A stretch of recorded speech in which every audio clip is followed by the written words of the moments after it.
Not investing your CPF savings could mean missing out on potentially higher returns.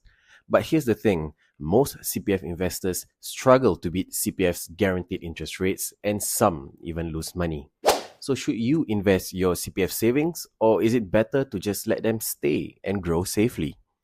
Let's break it all down so you can make the best decision for your future. In this video, I'll walk you through everything you need to know about the CPF investment scheme, who's eligible, what you can invest in, and most importantly, whether investing your CPF is actually a smart move for you. Hi, I'm Fer from Dollar Bureau, a personal finance platform that talks about insurance, investments, and financial planning. Let's start with the basics. What is the CPF investment scheme, also known as the CPFIS? The CPFIS is a program that allows CPF members like yourself and me to invest a portion of our CPF savings in an effort to grow your retirement funds. So instead of letting your CPF money sit and earn fixed interest, you have the option to invest it and potentially see higher returns.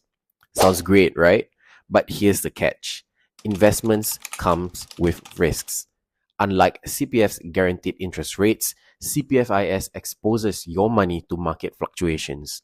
That means that while you could technically earn more, you could also lose money. And that's why CPF doesn't just let anyone invest. There are eligibility requirements in place to ensure that people understand what they're getting into. So let's go over who qualifies. Before you can start investing, you need to meet some basic requirements.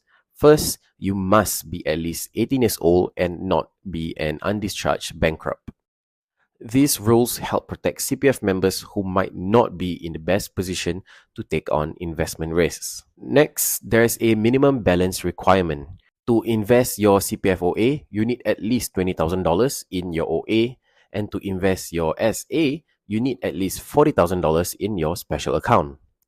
CPF has these limits to ensure that you're not investing money you may need for essential expenses like housing or retirement. Now that you know the eligibility criteria, let's break down the two different CPF investment schemes.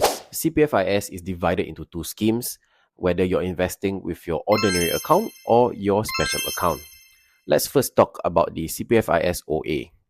The CPFIS-OA allows you to invest your OA savings, which typically earns a 2.5 interest per year. That means that your investments should ideally earn more than this to be worth it.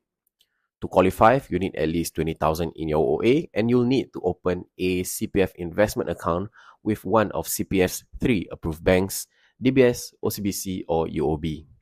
I'll be covering more on the CPF investment account in an upcoming video, so be sure to subscribe and hit the bell notification icon so that you don't miss out. One advantage of the CPFIS-OA is that it gives you more investment flexibility.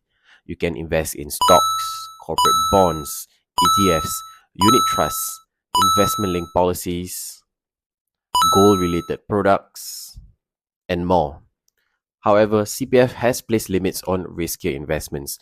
For example, you can only use up to 35% of your investable savings for stocks and property funds and 10% for gold investment. Next is the CPFIS special accounts. Your SA funds earn 4% interest per year, which is already quite high. To qualify for CPFIS-SA, you need at least $40,000 in your SA. But you don't need to open a separate investment account because the SA is meant for long-term retirement savings. CPF limits your investment choices to lower risk products such as government bonds, treasury bills, endowment policies, certain unit trusts. This means that you can't invest in stocks, you can't invest in corporate bonds or higher risk ETFs using these special account funds. If you want to know what you can invest with via the CPF-OA and SA and its limits, we covered it in our blog and I'll link it in the description down below. So now that we know what CPFIS is and what it allows you to invest in, let's tackle the big question. Should you actually invest your CPF savings? Well, just because you can invest your savings doesn't always mean that you should. For CPFIS-OA, the key question is, can you consistently earn more than 2.5% per year? Statistics show that only 15% of CPF investors actually manage to beat this, while 40% of them make losses. Another major factor to think about is your housing plans. Many people use their OA savings to buy a home. If you invest too much and your investments don't perform well, you could end up struggling to pay for your mortgage. For the CPFIS-SA, the challenge is even greater. Since your SA is already earning 4% risk-free interest, any investment you make needs to beat that. Even professional investors struggle to consistently outperform 4% with their CPF, so for most people, leaving the SA funds untouched is a better choice. If you want to know more about the CPF-OA and CPF-SA, I've uploaded a video where I talk about them in detail. You can check it out in our channel, or I'll put it on the screen so you can watch it next. Okay, you've decided that you're a badass and you would like to start investing with your CPF monies. How can you get started? Well, it's actually pretty easy. For the CPFIS-OA, you need to open an investment account with either DBS, OCBC, or UOB. Next, you choose an investment product that suits your goals, and you can start investing through a CPFIS approved brokerage or a robo-advisor. For the CPFIS-SA, no separate investment account is needed. You can invest directly with CPF-approved fund providers. If you prefer a hands-off approach or you're not confident, our financial advisors can help manage your CPF investments for you. And that's it. That's everything you need to know about CPF investments. Now you will probably have a better idea of whether CPFIS is the right choice for you.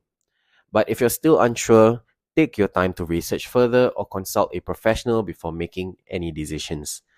If you want to learn more about CPF investments, you can speak with one of our friendly financial advisors. I'll include them in the link in the description below. If you found this video helpful, don't forget to like, share, and subscribe for more personal finance tips every single week. Thanks for watching, and I'll see you in the next video.